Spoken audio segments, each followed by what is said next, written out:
Paz y bien, hermanos. Vicente Troncos de Sullana, Perú. Y a nuestros amigos del Proyecto Católico, un gran saludo en Cristo nuestro Señor. Eh, Bien, quiero tratar un tema que entre cuestiones jocosas llama un poco la atención porque todavía es un tema que no se conoce y que es objeto de bastantes bromas, de bullying y, y hay que enseñar, hay que ver también la belleza y la grandeza que es como un don, al igual que el matrimonio, esto del celibato, ¿no? Que pues les ha sorprendido a propósito de las expresiones de un candidato político a muchos, ¿no? Incluso han empezado a hacer algunos memes, algunas bromas de tipo sexual, de que si por ejemplo le funciona el miembro o ¿no? Y a veces preguntas capciosas, burlescas de que si qué haría si se le presenta pues un mujerón, ¿no? Y claro, esto del celibato, de la vida espiritual, no se llega a entender pues porque justamente el ser humano no conoce por un lado el tema de la doctrina católica y obviamente no conoce la profundidad de la espiritualidad que se vive tanto en el celibato como en el matrimonio. El matrimonio también es una vocación a la cual se llama también a una calidad de vida, de entrega, de castidad y de exigencias para ambos, ¿no? Al menos en el matrimonio cristiano, cómo se enseña, cómo se vive, nos llama a los que somos casados también a tener un respeto por nuestro cuerpo y por el cuerpo de nuestro cónyuge. Bien. Entonces, pues ha habido bastante bullying también para las personas solteras, ¿no? Para los célibes. Hay muchos que han vivido y no han sabido que han llevado una vida célibe y se les ha llegado a decir solterones, solteronas, ¿no? En el caso de los hombres, de una manera muy burda, a veces hasta grotesca, se les llega a decir que, por ejemplo, soltero maduro, maricón seguro, perdón la expresión. En el caso de las mujeres todavía llegan a decirles, oye, ya está bien, pues que no te cases, pero por lo menos ten un hijo.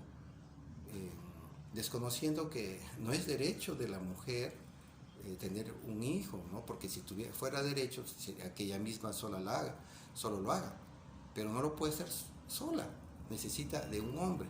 Entonces el derecho más bien es de el niño a tener papá y a tener mamá, ¿no? Porque es la forma natural, es como se concibe un hijo. Dos hombres no pueden hacer un niño, dos mujeres no pueden hacer un niño. No hay, en esa relación no hay fecundidad, es una relación estéril, infértil. Ya los médicos, los especialistas en salud saben mejor esos términos. Ahora, esto del celibato no es exclusivo del catolicismo. Eso lo vamos a encontrar también en otras religiones. Por ejemplo, en el budismo, ¿no? Lo vamos a encontrar al Dalai Lama, ¿no? Y así tantos monjes del budismo que llevan una vida célibe. Eh, Ahora, también me puse a buscar por ahí a ver si encontraba algunos personajes famosos y me encontré, por ejemplo, que fueron solteros, ¿no? Alfred Nobel, Isaac Newton, ¿no? Y aquel famoso tecnólogo Nikola Tesla, eh, ¿no? Y así como ellos, conocemos a muchos en nuestro entorno familiar, en el de amigos que llevan una vida de solteros.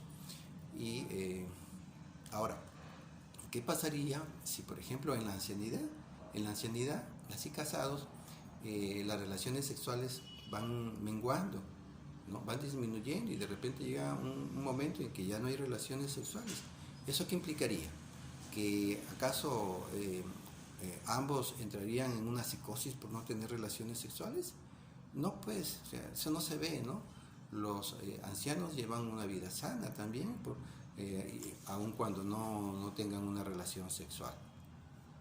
Ahora, el matrimonio, claro, fue lo primero que fue concebido en la creación, ¿no? Digámoslo como sacramento, ¿no? El primer sacramento.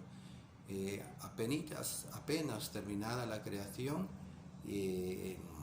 Dios crea al hombre y a la mujer en ese santuario tan hermoso, en ese templo universal que es la naturaleza, y los crea, nos va a decir en el Génesis capítulo 1, versículo 27, que los crea a su imagen y semejanza, en belleza, en amor, ¿no? En capacidad de amor, en inteligencia, en voluntad, en libertad, ¿no? Los crea, ¿no? Esa imagen tan hermosa. Pero vamos a ver en un instante que lo crea en relación también al amor que hay en Dios, ¿no? Si fuera pues una sola persona, uno mismo no se podría amar porque sería egoísmo. Sabemos muy bien por la enseñanza de nuestro Señor Jesucristo que el amor no puede ser egoísta, el amor se entrega, es donación. Va a decir, pues no, hagámoslo a nuestra imagen y semejanza, hagámoslo en plural, porque es Padre, porque es Hijo y porque del amor de ambos viene algo tan extraordinario que es el Espíritu Santo, ¿no? O sea, una relación de familia y de amor. Y vamos a ver que en el versículo 28, Génesis 1:28, Dios va a bendecir al hombre y a la mujer. Y vamos a ver cómo lo bendice, ¿no? Y lo va a bendecir de una manera maravillosa. Y los bendijo diciéndoles: sean fecundos y multiplíquense. Sean fecundos y multiplíquense. Pues ahí vamos a ver que para ser fecundos, ¿no? Para ser fecundos, para tener hijos, ¿no? Antes de eso hay que tener acto sexual, vida sexual, ¿no? En otras palabras, Dios les está dando y está bendiciendo el acto sexual, ¿no? Lo establece como pues un regalo, como un don, y parte de esto es el orgasmo, que es el goce venéreo, el goce biológico, al momento pues que se da la copulación, el coito, y lo da tan gozoso para que repitamos el acto sexual, para que busquemos a la mujer o la mujer busque al hombre y en su relación venga como consecuencia de esto la vida, la procreación. Sí, hay un goce de la persona, ¿no? Hay un bien para el hombre y para la mujer, y de ese bien, pues, de ese goce, vamos a ver que como complemento está la vida. Así, siempre, ¿no? O sea, salvo en los días no fértiles, en los días que se está dando el término del proceso de ovulación y empieza uno nuevo, ¿no? Encontramos que en esos días, pues, no se pueden tener hijos. Y luego ya cuando empieza un nuevo proceso, y si nosotros conociéramos el método Creighton, ¿no? Que está más desarrollado que el método Billings, sabríamos cuándo tener hijos y cuándo no tener hijos. O sea, planificar de una manera natural la cantidad de hijos que quisiéramos tener, 2, 4, 6, ¿no? Los que quisiéramos tener. Entonces, Dios, al crear al hombre a su imagen y semejanza, lo crea en vista del amor, en vista del goce personal y también en vistas a que Él, que es la fuente de la vida, hace copartícipe al hombre y a la mujer en pareja para hacer vida. Un hombre con otro hombre no pueden hacer niños, no pueden dar vida. Una mujer con otra mujer tampoco, ¿no? Es lamentable, es triste, pero esa es la naturaleza y la ciencia, ¿no? O sea, no podemos negar eso. Ahora, vamos al Génesis capítulo 2 y vamos a encontrar también que como complemento, no sé, como una historia complementaria al Génesis capítulo 1, vamos a ver de manera bella cómo es que esta relación de hombre y mujer, cómo es que deben ser, ¿no? La parte moral que los relaciona. Génesis capítulo 2, versículo 18. Después dijo el Señor Dios, no conviene que el hombre esté solo. Voy a hacerle una ayuda adecuada. Voy a hacerle una ayuda adecuada. Hagamos un alto ahí. Una ayuda adecuada, un complemento, ¿no? Que sea su auxilio. Pero este auxilio no va a ser de ida, o sea, la mujer no es una esclava del hombre, ¿no? Se entiende que es una reciprocidad, que no esté solo, pues, ¿no? La mujer también necesita la ayuda del hombre y el hombre necesita la ayuda de la mujer y los dos se superan juntos. El hombre levanta a la mujer y la mujer levanta al hombre.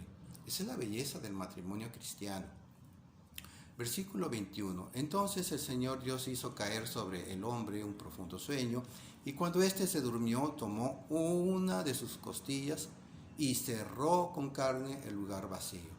Tomó una costilla, ¿no? Una mujer para el hombre, ¿no? Y un hombre para una mujer. Y cierra esa relación. Solamente son dos. Ya, no la querida, no la amante, no.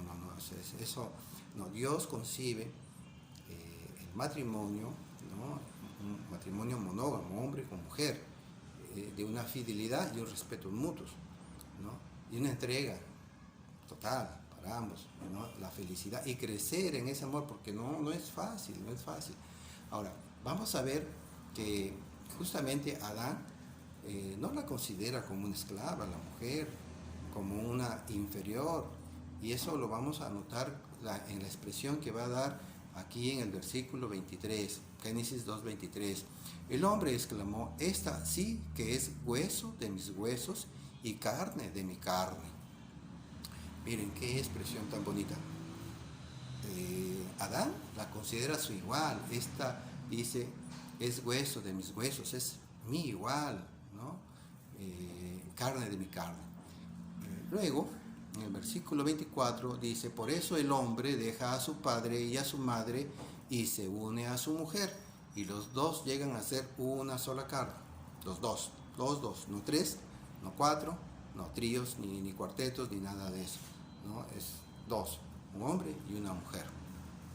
Ahora, lamentablemente, por consecuencia del pecado original, que ya esto se ve en Génesis capítulo 3, ya pues entró una degradación del hombre que trastocó gravemente las relaciones humanas a nivel matrimonial y a nivel societario, ¿no?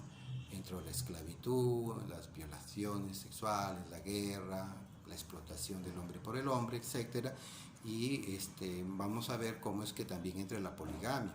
Por ejemplo, y el adulterio. Ahí vamos a encontrar en Génesis capítulo 4, versículo 19, que Lamec dice, tuvo dos mujeres, una se llamaba Adá y la otra Silá, ¿no? Se trastocó, ¿no? La poligamia, y vamos a ver después la fornicación, el adulterio, etcétera, etcétera. Ahora, ya vayamos al tiempo de Moisés y vamos a encontrar que, pues, como el hombre, por ser más fuerte, tenía un dominio sobre la mujer, entró el machismo, esa visión que Dios nos da sobre el matrimonio se trastocó y se podía, pues, lamentablemente divorciarse y digamos expulsar a la mujer de la vida matrimonial, dejarla, ¿no? Vamos al Deuteronomio capítulo 24, versículo 1, y nos dice aquí, si un hombre se casa con una mujer, pero después le toma aversión porque descubre en ella algo que le desagrada, y por eso escribe un acta de divorcio, se le entregará y la despedirá de su casa. Bueno, claro, o sea, lo que se estaba indicándonos aquí es que de repente pues ya la mujer no era virgen, ¿no? Y pues eso era grave, ¿no? Para esos tiempos. Pero después esto degeneró, como vamos a ver en un momento más, cuando a Cristo le quieren poner una trampa sobre este tema del divorcio. Ahora, y llegamos al punto esto de los consagrados. En el Antiguo Testamento ya se encuentra unos indicios, ¿no? Una base todavía no tan desarrollada sobre la consagración, ¿no? de la persona como hombre o mujer virgen, ¿no? Consagrados en el celibato, pero ya algo de ahí se va mencionando. Por ejemplo, en el Números capítulo 6, versículo 1, ya se nos habla del nazireo, ¿no? Del consagrado, del apartado para Dios. Y esto era por se podía presentar que sea de manera temporal o también para toda la vida, como hay algunos casos, como el de Sansón, el de Samuel, etc. Incluso San Juan el Bautista, como vamos a ver. Números capítulo 6, versículo 1. El Señor dijo a Moisés: habla en estos términos a los israelitas. Si alguien, sea hombre o mujer, hace un voto especial, el voto de nazireo, con el fin de consagrarse al Señor, deberá abstenerse del vino y de cualquier otra bebida embriagante, y tampoco beberá vinagre de vino o de bebida embriagante, ni beberá jugo de uvas, ni comerá uvas maduras o secas. Mientras esté consagrado por el voto, ninguna navaja tocará a su cabeza hasta que se cumpla el plazo de su voto al Señor. Estará consagrado y se dejará crecer el cabello. Durante todo el tiempo de su consagración al Señor no se acercará a ningún muerto. Cierro cita. Si se acercaba a un muerto, pues un cadáver era putrefacto, eso era contaminación, ¿no? Eso de no cortarse el cabello lo vamos a ver, por ejemplo, en el caso de Sansón, y ya sabemos pues la historia que él tuvo con Dalila, ¿no? En el caso de Sansón, ¿no? Su mamá no podía concebir, era estéril, etc. Y se le presenta un ángel y dice pues que va a tener un hijo. Y le dice: concebirás y darás. Estamos en Jueces capítulo 13, versículo 5. Concebirás y darás a luz un hijo. La navaja nunca pasará por su cabeza, porque el niño estará consagrado a Dios desde el seno materno. Él comenzará a salvar a Israel del poder de los filisteos. Versículo 7. El niño estará consagrado a Dios desde el seno de su madre hasta el día de su muerte. Cierro cita. No, ahí tenemos un caso de una consagración especial, en el caso de Sansón, que era para toda la vida, ¿no? Sabemos pues que él se juntó con Dalila, ¿no? Por eso le estábamos diciendo que aquí en el Antiguo Testamento se tiene el tipo, ¿no? O sea, la figura de lo que sería posteriormente la consagración del hombre o la mujer para la vida religiosa, o el celibato también para laicos. Ahora, esto era una práctica común, como estamos viendo, ¿no? Por ejemplo, también Samuel fue consagrado por su madre Ana. Eso lo encontramos en la Primera de Reyes, capítulo 1, versículo 11. Luego en Macabeos, ¿no? en el primer libro de Macabeos, capítulo 3, versículo 49, también se nos hace referencia a los nazireos, estos consagrados. Trajeron las vestiduras sacerdotales, las primicias y los diezmos. Hicieron comparecer a los nazireos que habían cumplido el tiempo de su voto. Cierro cita. Y el caso de San Juan también, ¿no? Recordemos que Ana, así como el caso de la mamá de Isabel, ¿no? Como el caso de la mamá de Sansón, también era estéril, ¿no? Y Dios la bendijo con un hijo, con Juan el Bautista. Lucas 1:15, porque será grande a los ojos del Señor, Juan el Bautista, ¿no? No beberá vino ni bebida alcohólica, estará lleno del Espíritu Santo desde el seno de su madre. ¿No? Ese era uno de los requisitos que vimos ahí en Números capítulo 6, del versículo 1 en adelante.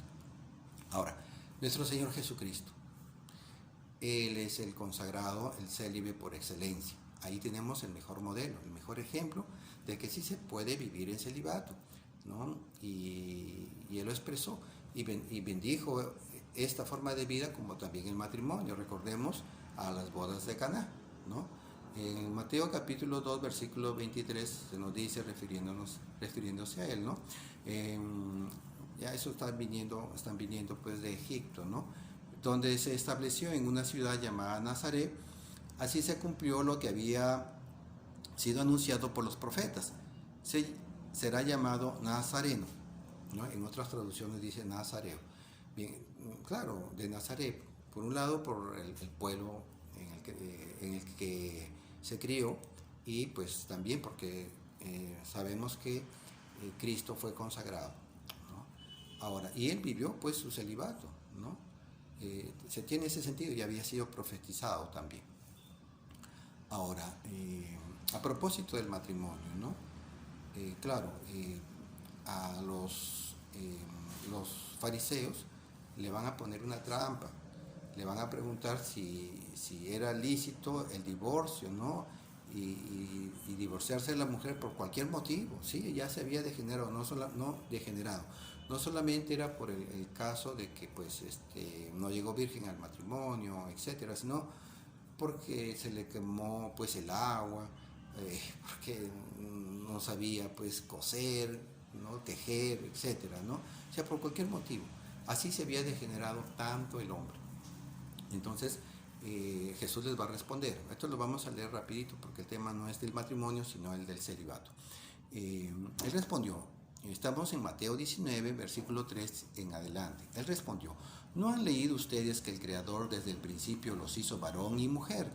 Y que dijo, por eso el hombre dejará a su padre y a su madre para unirse a su mujer y los dos serán una sola carne. De manera que ya no son dos, sino una sola carne. Que el hombre no separe lo que Dios ha unido. Aquí, primer baldazo de agua fría para todos, ¿no? Para todos, para el hombre y para la mujer, ¿no? O sea, Cristo está hablando de la indisolubilidad matrimonial. Nada puede separar al hombre de la mujer ni viceversa. Le replicaron entonces, ¿por qué Moisés prescribió entregar una declaración de divorcio cuando uno se separa? Él les dijo, Moisés les permitió divorciarse de su mujer debido a la dureza del corazón de ustedes, pero al principio no era así. Él está restableciendo el orden de las cosas antes del pecado, ¿no? Por lo tanto, yo, Cristo, Dios mismo, dice, por lo tanto, yo les digo, no lo está diciendo la iglesia, es Cristo, es Dios el que lo está diciendo. Yo les digo, el que se divorcia de su mujer, a no ser en caso de unión ilegal, y se casa con otra, comete adulterio. Este de unión ilegal, pues, se refiere a cuestiones previas al matrimonio que hacen nulo el matrimonio, ¿no? Por ejemplo, si el hombre era estéril, lo sabía y no lo dijo, ¿no? Y eso pues estamos viendo que cierra la posibilidad de la vida, ¿no? Y la mujer, obviamente, al unirse con un hombre puede engendrar hijos y puede tener su hijo. Ahora, los discípulos le dijeron, si esta es la situación del hombre con respecto a su mujer, no conviene casarse. Él les respondió, no todos entienden este lenguaje, subrayo, no todos entienden este lenguaje, sino solo aquellos a quienes se les ha concedido. Ahora, con la gracia del Espíritu Santo, pues podemos comprender también mejor estas cosas. Pero no entenderlo es porque a veces pues nosotros nos volvemos testarudos, necios, ¿no? O sea, no lo queremos entender porque no nos da la gana, no queremos aceptarlo esto.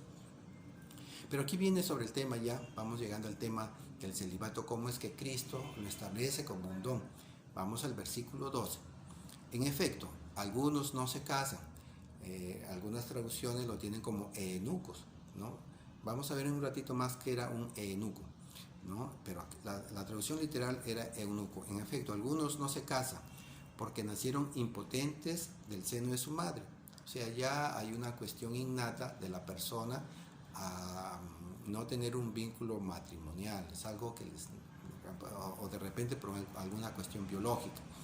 Otros porque fueron castrados, ¿no? Al eunuco le castraban sus genitales. Otros porque fueron castrados por los hombres, y hay otros que decidieron, subrayo, decidieron no casarse a causa del reino de los cielos. El que puede entender, que entienda. Sí, pues hay unos que se hacen eunucos, o sea, deciden, ¿no? Por propia cuenta, no casarse, y lo hacen con miras, ¿no? A dedicarse plenamente a Dios, al reino de los cielos. Y esto lo va a explicar Pablo en un momento más. Bien, ahora, claro, ya esto se fue desarrollando poco a poco, lo del celibato. En Hechos capítulo 21, versículo 9, vamos a ver a las hijas vírgenes de Felipe, uno de los 7 diáconos, ¿no?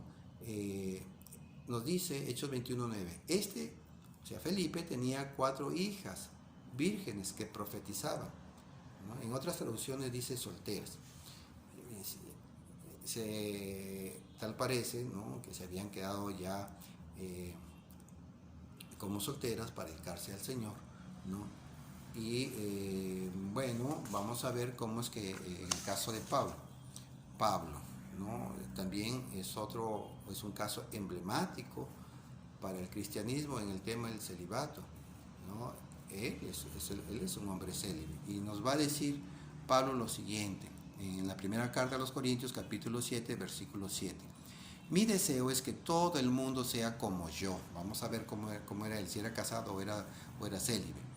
Pero cada uno recibe del Señor su don particular. Unos otros aquel. A los solteros y a las viudas les aconsejo que permanezcan como yo. A las viudas, a los solteros y a las viudas que permanezcan como yo. Pablo era soltero, pues era célibe, ¿no? Pero si no pueden contenerse, que se casen. Es preferible casarse que arder en malos deseos, ¿no? Este es el matrimonio, el celibato. Cristo elevó el celibato como un don, ¿no?, dado por Dios para aquellos hombres que se consagran para el reino de los cielos. Ahora, y se explica esto, ¿no? Pablo lo va a explicar ahí en la misma carta a los Corintios, ahí en el mismo capítulo 7, pero vamos al versículo 32 acá adelante. Dice Pablo: yo quiero que ustedes vivan sin inquietudes. El que no tiene mujer se preocupa de las cosas del Señor, buscando cómo agradar al Señor. En cambio, el que tiene mujer se preocupa de las cosas de este mundo, buscando cómo agradar a su mujer. Así su corazón está dividido. También la mujer soltera, lo mismo que la virgen, se preocupa de las cosas del Señor, tratando de ser santa en el cuerpo y en el espíritu. La mujer casada, en cambio, se preocupa de las cosas de este mundo, buscando cómo agradar a su marido. Claro, ¿no? La belleza, la línea, la silueta, el ir pues al gimnasio, estar bonita, pero también vienen los celos. Ahora, si Pablo hubiera sido, por ejemplo, casado, ¿cómo hubiera podido realizar esos 3 maravillosos viajes de evangelización por gran parte del continente europeo? ¿No? Hubiera sido pues una gran limitante. Y ahí viene pues que cuando ya están casados entra también las necesidades económicas, y empiezan a exigirse que cómprame esta ropa, y si es sacerdote y está casado, y si estuviera casado, tendría que ver dónde saca plata, ¿no? Tendría que crear un diezmo especial, ¿no? Un diezmo, porque el diezmo fue para el Antiguo Testamento, y de ahí pues viene la codicia por el dinero. Ahora, ya para el siglo III, por ejemplo, tenemos el caso de los padres de la iglesia, entre ellos, por ejemplo, San Hipólito de Roma, muerto aproximadamente para el año 235, ya hace mención, por ejemplo, de las viudas, ¿no? Ahí en ese libro, en ese escrito que él redactó, que se llama La Tradición Apostólica. Es un tema que ya veremos en su oportunidad. Allí, hablando sobre las viudas, dice: la viuda es constituida con vistas a la oración, y esta es común a todos, a la oración, ¿no? Ya a la viuda se pedía, pues, se recomendaba que se mantuviese como tal, se dedicase al Señor, y como lo dice Hipólito, a la oración. Los padres del desierto, ¿no? Ya de fines del siglo III para adelante, 4, 5, donde se desarrolla, los encontramos aquellos hombres, algunos ricos, también mujeres, que abandonan la ciudad y se van a vivir en los desiertos de Egipto, de Siria, de Palestina, donde se forman los monasterios de aquel entonces, y llevan una vida célibe. Entonces, el celibato es un don para el ser humano, ¿no? De vivir un amor preferente para Dios, ¿no? Exclusivo para Él, como Cristo lo vivió para su iglesia. Es un don extraordinario. Así pues que ojalá que puedan comprender nuestros hermanos que no son católicos, ¿no? Que se trata de algo maravilloso el celibato, que es una entrega para Dios y también para la iglesia, ¿no? Y se vive con plenitud, con muchos goces, ¿no? que a veces como casados no se puede realizar. Bendiciones.